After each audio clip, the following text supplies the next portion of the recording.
I am very excited to welcome Amber Jamila Musser, who I'm interviewing as a part of a series on Audre Lorde's political and sort of beyond political thought.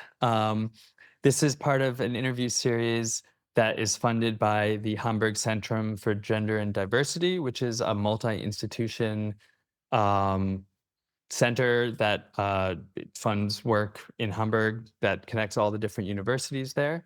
My name's Caleb Ward. I am a postdoc at the University of Hamburg in philosophy.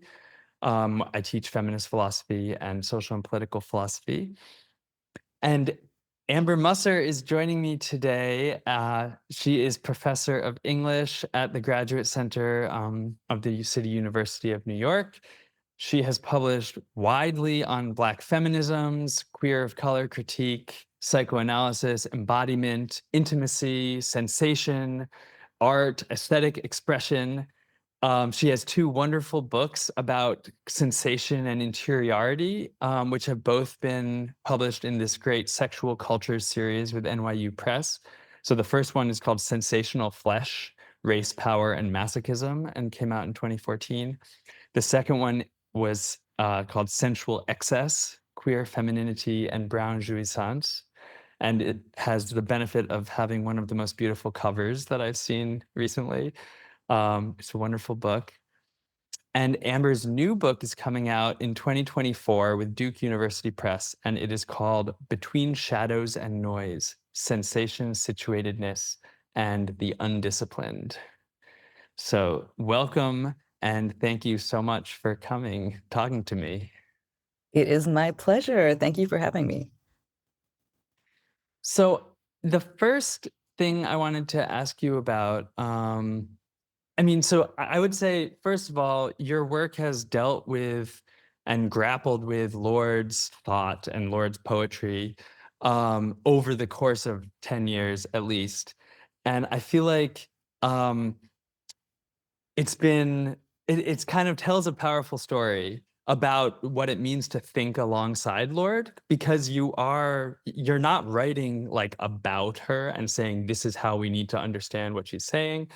You're really kind of drawing from certain themes in her thought, and especially very, very personal kind of aspects of her embodiment that she's sharing with us in the cancer journals that comes up again and again. Um, for example, so I'm interested in this theme that you have been focusing on of sensation and the sensual, um, and how you see that kind of connecting to Lord's account of feeling, which comes up again and again, feeling as a source of knowledge, feeling as anger and joy and pain. Um, you know, Lord often talks about feeling as being connected to something that she almost wants to say is deeper than sensation. So I'd love to hear you tell us a little bit about how you see sensation and feeling, sensation in the sense that you're interested in connecting to Lord's feeling. Yeah, that's a great set of questions. So I will say that I think one of the reasons, because you're right, I just keep writing about Lord over and over and over and over again. And every time I'm like, I'm not gonna, this time I'm some, maybe but I always come back to her. And I think it's because I'm somebody who's very interested in thinking about the ways that we can talk about experience and embodiment. I'm really interested in the different ways that we learn through our bodies, and that they provide information, and really theory. And for me, that's really a lot of what Lord is doing in all of her work. So she uses, the word feeling, whereas I'm interested in sensation. I use sensation because for me, it hooks into the embodied part of things, that I think sometimes feeling can feel, um, a little bit disembodied and a little bit more, because I don't think Lord is necessarily just talking about like emotions, right? But it's that feeling is something that structures lives, and it comes from the material ways that people are in their bodies, Mm, and that they are relating to other people also with bodies. And so for me, the way to talk about that kind of relationship between the material and the affective is the language of sensation. mm, And so I know that, in when Lord talks about sensation, especially in uses of the erotic, she's really she's sort of, I think, thinking more about sensationalism and more mm, kind of like sensation as a surface thing that's like a flash in the pan, that's not about these other forms of connection or other types of possibilities. And I think there is, especially because it's coming in the context of pornography. So it's sort of like, you can kind of imagine that it might be like sensation as this like quick burst of pleasure, say, but that isn't connected to like a deeper feeling of authenticity or something more rooted in kind of an expression of selfhood, which is kind of what I think Lord is always really invested in. For me, thinking about sensation is a way to give language to different ways that we are, um, different ways that embodiment is structured. So it's less about kind of sensation as pleasure or um, fleeting, and more about the ways that we understand our body is through the language of sensation. So it is a deeper kind of thing for me, but I don't think antithetical to Lord's general project. yeah, that's great. Yeah, I would love to hear you talk a little bit about pleasure, actually, because in some of your work, well, first of all, your work has been very influential for me, just personally, working on Lord, because of the way that you directed my attention toward the cancer journals in your 2014 book, and also your work on the erotic, which has come up again and again. But you have this chapter from No Tea, No Shade, the 2016 collected volume, which is just unbelievable work. So thank you for doing that, excavating work on Lord's erotic. One thing that you talk about is how, as a particular sort of facet of the sensual or sensation, pleasure plays this role for Lord in her kind of retrieval or recovery of self, specifically after breast cancer, after her mastectomy. I'd love to hear how, because that's, of course, a tension also between this sort of mere pleasure, mere sensation and the pornographic, but then there's some sort of deeper value that she's finding in pleasure and really in living her sexuality. So I'd love to hear your thoughts on that. Yeah, it's a good question. And I think, yeah, because it does encapsulate like one of the fundamental um complications of Lord. And I think also just the way that she's been taken up, right? Like people really Mm, love to think about the erotic and sort of synonymize it with pleasure often, mhm, because it is about sort of like I guess I would say, use the word joy more, like the joy of finding connectivity with others and also within oneself. And then for Lord, she distinguishes that with like, I guess, pleasures that might hover more closely to the visual, which again is sort of like about the mm, pornographic. And a lot of people don't like that part of Lord. But I think it's important to index because I think there, what she's finding difficult is what happens when pleasure enters the world of the public. So for her, she's really interested in thinking about pleasure, joy, like these sort of ways that people can feel whole and extensive.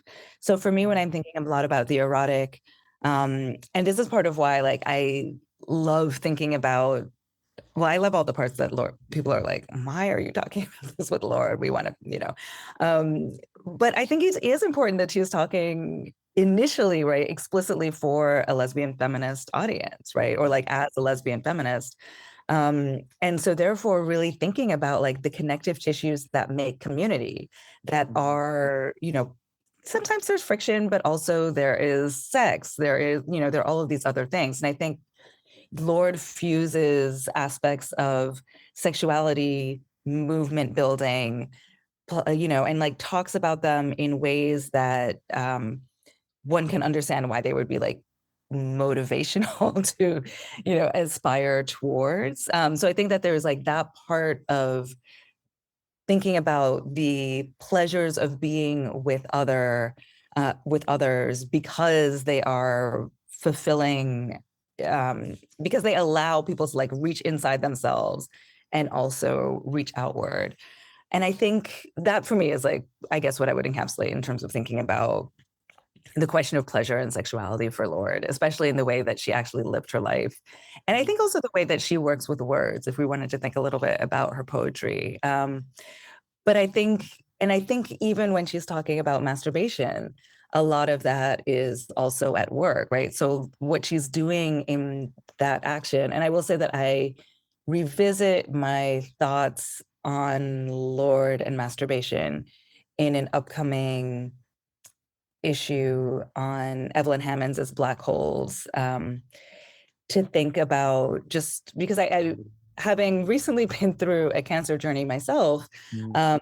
Lord's words sort of had different types of resonance for me, and really thinking I could really appreciate the types of disconnection that a body goes through when in the medical system.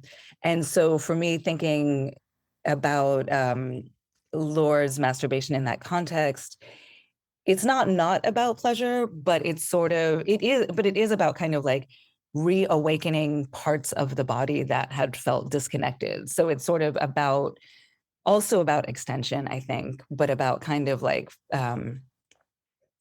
finding these ways to feel alive in like a dire situation, or to feel and I think one of the underlying things about thinking about extension is also agency, right? To also feel like agential in situations that might be disempowered. And I think that's sort of part of why, again, like when Lord talks about pleasure, especially in the context of pornography, which she is viewing as something that is without agency and desubjectifying, she doesn't find it there. Um, but all of that, which tells us that pleasure, subjectivity, agency are sort of like all really connected and all about, and at the core of what she's talking about. Mm. Great. Thank you. Um, yeah. So when you start talking about agency, there's this struggle in the cancer journals over the question of like, what is the body for, right? Where the medical system is trying to say one thing, operating within a profit-driven capitalist society, but then there's also this gender struggle over what a woman's body is for in particular. Um, and so I think you're really drawing out this kind of reclaiming of what the body can do for itself almost when you're Mhm. talking about agency, and I really appreciate that. Um, I think I'm gonna pursue this kind of question about poetry actually, because in, Sensual Excess, oh, no, in the second one, it is Sensual Excess. It's like this, yeah. Yeah. You set up this really wonderful discussion of opacity and interiority, as almost like, I mean, to call it a site of resistance is almost to recycle it into a sort of oppression and resistance economy, which I think you're resisting. Um, but but there is this sense of kind of the value of interiority, um, and and of course, Lord is in a sense, because she's externalized in such a strong sense as a poet. Um, I feel like there's another kind of tension or paradox a little bit in that aspect of her experience where it isn't enough for her to feel the feelings. She has to turn them into poetry so that they can be shared. it has to go toward this kind of communal possibilities for action that you're talking about. So what kind of lessons or inspiration do you take on the topic of interiority and opacity in your reading of Lord? Yeah. I mean, I know with that setup, it's tricky because I don't interestingly, I don't know that I have thought about Lord in those specific terms. Um, I mean, I guess I would say that uh, the process, I mean, I think, poetry itself, I think it's hard to not think of in those terms of opacity and interiority. Um, because at least to me, right, the process of reading a poem in some ways feels like reading a riddle a little bit, where I'm kind of trying to think about, um, yes, there are things that are being transmitted, but I feel like I personally don't can't take those in without also seeing that something is being withheld Yeah. or is being like, um, you know, the poetic experience for me is one where I am like being given a particular set of forms um, to think with, like a container of thought and ideas. But because it's like a form, that necessarily means that there are things that are not present. And so thinking, I think like in that action itself, right? Like we become aware of the possibility. I mean, because I think one of the things with opacity, right, is it's not, it doesn't have to function like a shield where it's kind of like, now you know what you don't know. um, and I think the work that Lord is doing with it is more subtle in that, like, you don't even know the information that you don't know. It's only kind of like when you take a step back that you're like, oh, in the form of the poem, I've been guided in this way, and that has shaped my experience and what I think I understand. But there's this whole world um, that Lord is not necessarily sharing, right? So we're getting like a very guided view of interior contours, um, which I think is just, yeah, like I think is very it's interesting in Lord the way that she does it because I think because she is someone who has such a um public can she has such public candor and also very rich interiority, but they're not actually the same thing, right? Like I think that people might mistake one for the other. And I think both are operational, but there's still so much about her what is and this is what you can see in the poetry. There's still so much about her life and her experiences that though we know a lot about her uh, aren't actually transmitted, right? Like we're given these other kinds of shells, like we go through other types of journeys. um Yeah. Thank you. Yeah. I mean, it's interesting because in her teaching, so there are these transcripts of her seminars from Germany that have been published now. And she says to the students, she gets really angry at the students sometimes because they're acting like the poet is just telling everything. And she's like, well, no, I mean, this is the poem goes out and lives its life. Like I still continue to be me. Like you don't know me just because you read my poem. And of course, she's creating space also because it's these white students who think that they know her because they think they know what racial politics is and stuff like that.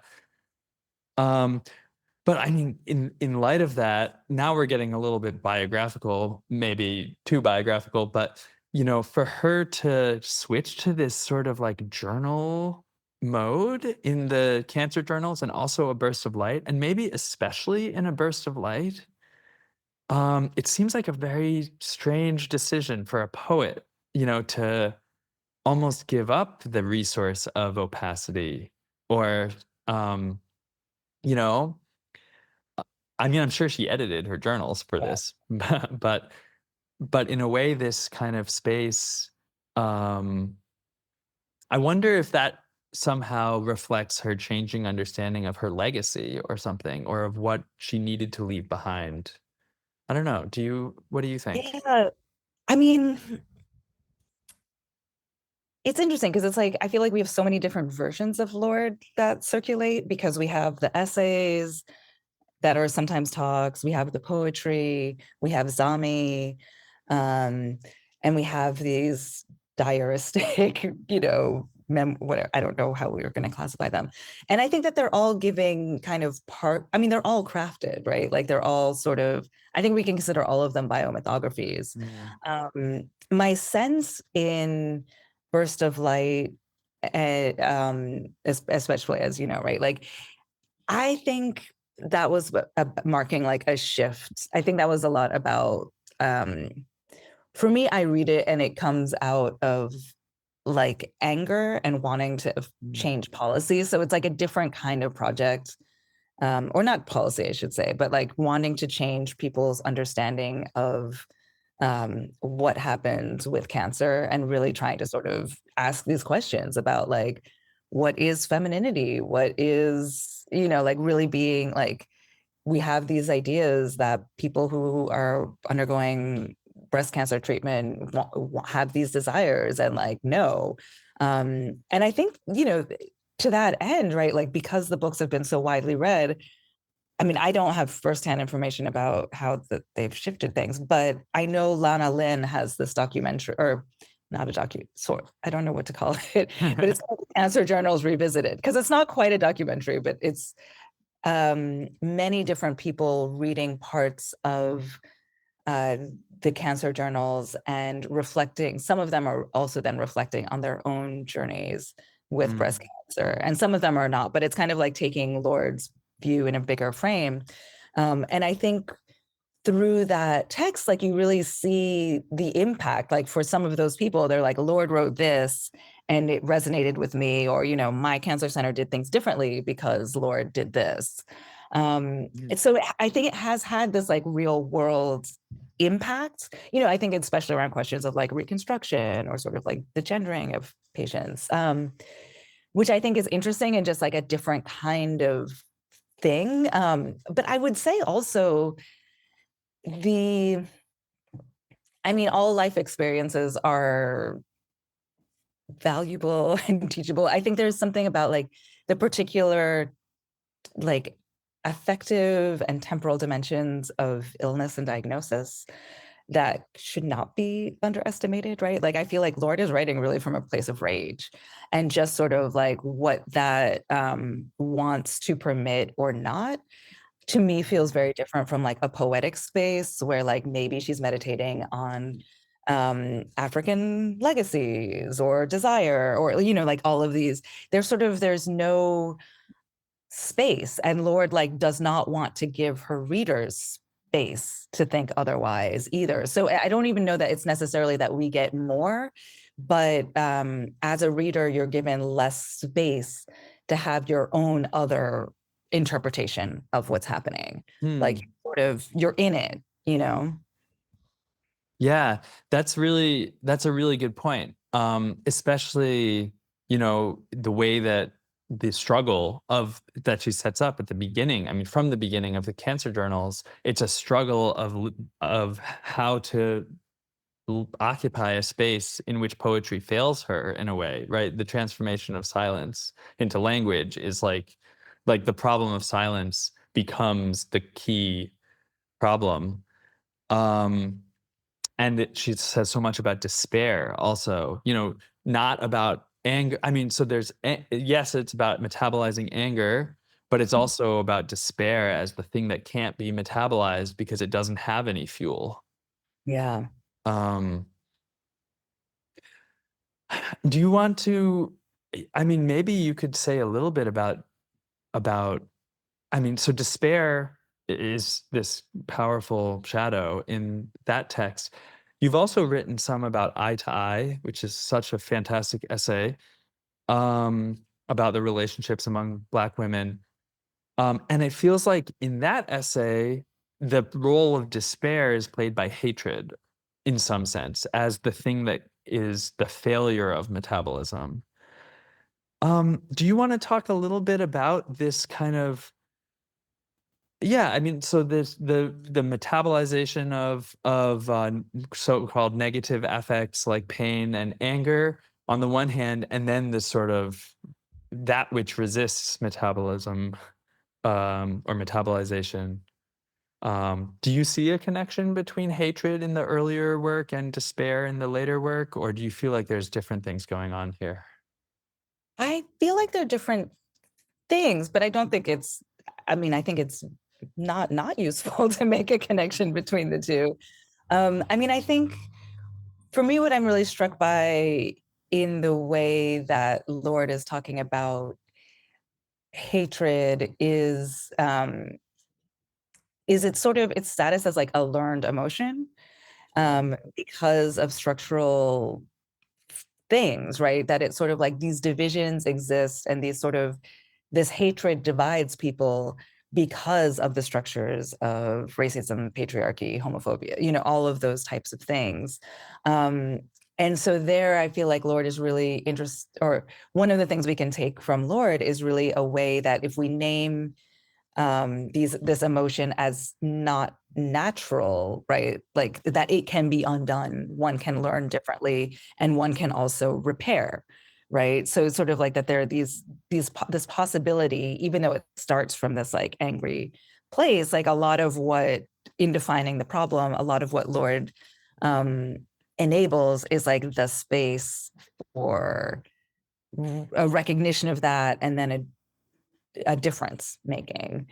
Whereas I think for me, what feels so different about um, the despair, I feel like the rage that I would say that Lord has around capitalism and, like the forms of environmental devastation that have produced like blossoming of cancer, right? Like, that she does see her illness in relation to structural forms of harm and violence and is angry about that.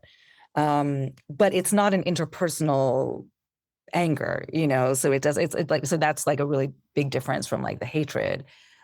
She is angry at what's happened, um, but I think we see less of a sense of like, here are steps. This is what one can do to sort of to Mm. shift the problem. And then I think from following from that, that kind of uh, like rage at being disempowered, we get toward the despair that you're talking about, Mm. right? Which is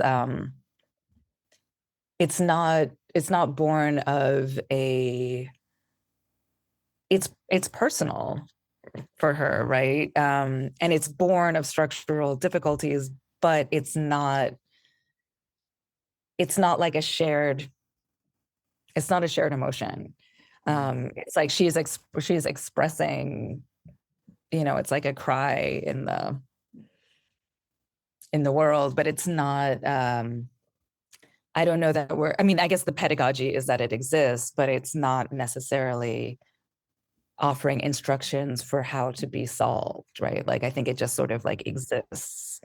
And I think that sometimes honestly that can be a more difficult place of learning where it's sort of like how do you sit with difficult emotions, and I think that's another thing that Lord is useful for. So sometimes it's kind of like how do we become more authentic and how do we share, and sometimes it's also just like, the this is happening in the world and it is terrible, and you have to like sit with that, and then maybe through sitting with that, like the metabolism might not be what she is doing, but it might be something that other people can feel, after sitting with these emotions that they can get to.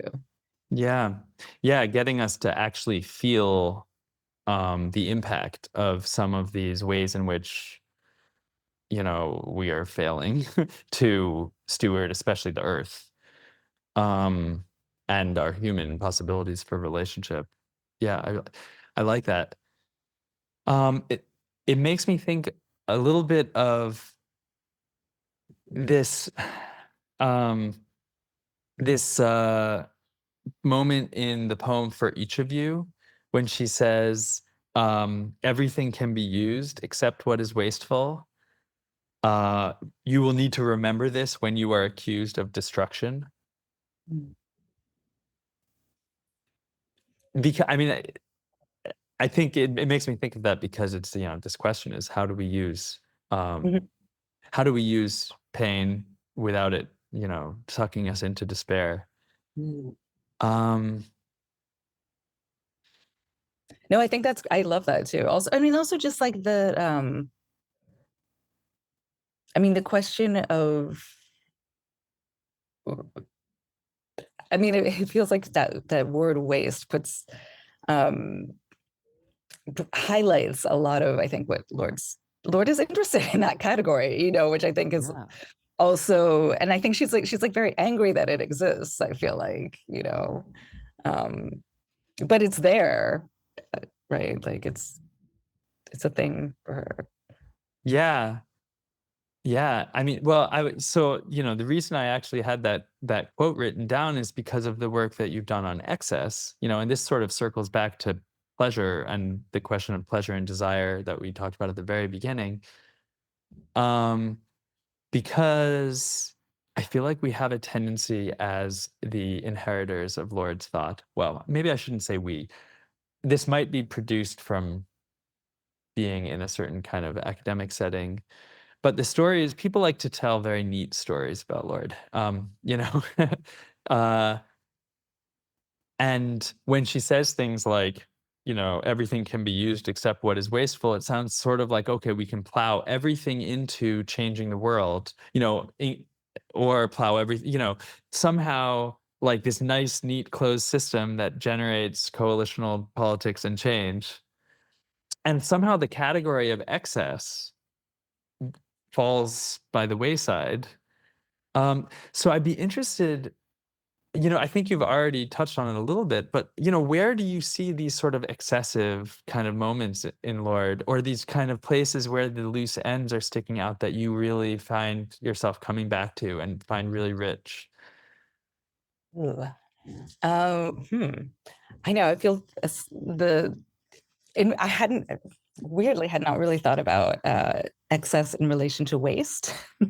So I think I'm still thinking about that. But I mean, of course, um, it can be. I mean, I think that makes me think of that one of the things that I think is really interesting about excess is that its categorization depends so much on perspective, right? Mhm. So it's like one person's waste is another person's opacity is another person's, like there are lots of different things. I mean, I feel like the parts of Lord that I'm still sort of mulling over. I mean, I do write about this in Central Excess, but like the maternal, I feel like I'm always just sort of like, especially like her relationship with her own mother, which was challenging. And yet she sort of situates it at the forefront of a lot. It's like it's an origin site for so much thinking. And so I feel like I keep thinking about and I think part of that is also that I personally am interested in the Caribbean. Um, and so because her mother, well, and her father are from the Caribbean, I'm interested in sort of like the way the maternal and the Caribbean kind of coincide in Lord's Mhm. thought. Of course, like she moved there. It's not like this is a space where she has no relationship to at all, right? Like she has written, she has enacted various things around that. But I feel like to me, I still don't quite I'm still not sure what to do with them, I think, honestly, because I feel like the way that I've currently metabolized them feels like it's like a little too neat and tidy. Mm. Um, and there's this sort of like idealized version that's circulating, but I suspect that there is like a lot more. Um, it's more complicated underneath. And so I'm interested in like what if I can find places where Lord has put that excess. Um, yeah. Yeah. Yeah. Well, I'm excited to see I'm excited for you to work through it and see what you come up with.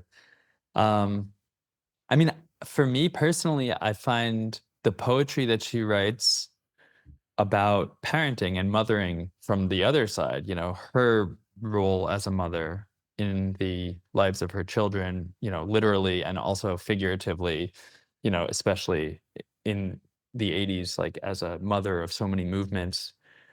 I feel like that creates an interesting sort of net um, with it. It shifts that perspective a little bit, the way that she then, from that vantage point can start interacting with her relationship with her own mother. But yeah, it's definitely not simple. Yeah. I mean, my sense is also, and I feel like this, I mean, it's weird because it's like I obviously have never, or I shouldn't say obviously, but I've never met her. But the my sense is that she was sort of a challenging interpersonal figure. Right. And so it's like very interesting to have somebody who's like generated so much around forms of collectivity and like knowing that there are these sites of friction that, around her own mother, perhaps around her children, like, Hmm. and figuring out like what to do with the real and the theorized and yeah. I guess we're coming up on time, but maybe I would ask you just kind of a general question about what it's like to write about Lord, because this is something that comes up for me all the time, which is that she has this way of saying things already in the perfect way. And this has to do with also the kind of making things too neat that like is hard to avoid as somebody who is trying to take up what she left to us. Um, to obviously she left different things for different people also in a way. But yeah, do you ever find yourself looking at her words on the page and not knowing how to go forward other than to just repeat exactly what she said? Like, how do you find that productive sort of generativity in your own conversations with her? Yeah, I mean it is fun. Well, that's the thing. It's like very hard to compete with poets because they obviously have a way with words and you're like, oh. I mean, I think it's I feel like Lord and I overlap, but we have just slightly different enough focuses um that mean that I'm never writing like in the same sort of pure stuff. You know what I mean? Like I'm never writing a version of like the uses of the erotic. Like I'm sort of thinking about the erotic in relation to other some other thing. Mhm. And so because there's always that juxtaposition, there's like a little point of there's an opening because somebody else is always saying something that's like slightly different from Lord. So it's like Lord's version may be perfect, but not quite apply, there's a difference. And so it's like it's mining that space um Mm. that I think that I find like very productive and allows me to get around that space. I mean, I think also one of the reasons I think Lord has been so taken up is because she's such an effective rhetorician, and there's always the hailing of the like you and the silence. So it's like it's very easy to feel very implicated, which can also feel very caught in that question of like how to go forward. You're like, I am right here. I don't know what to do. Like I can't, if I go forward in a different way, it's like breaking the pact. So I Mm. think some of the work that I also try to do is to identify her rhetorical strategies, just to create like a little bit of distance so that it's not about the concepts, but it's equally about the ways that Lord is getting others to think and feel with the concepts. And then there's something else to say in Mm. relation to that. Um, So your book's coming out, Between Shadows and Noise. Does Lord make an appearance in it? Or where is her shadow being cast on that project? yeah, I mean, so I view the whole series as kind of a trilogy. So this is like the last. It's less overtly to do with sexuality and more, I think, around like the methodological possibilities of Black feminism by thinking around situatedness. So like Lorde is in that question of sort of like where we are is how we're extending. And then I do spend a little bit of time talking about like the difficulties of coalition with friction, where I think Lorde is also, where I also talk about Lorde.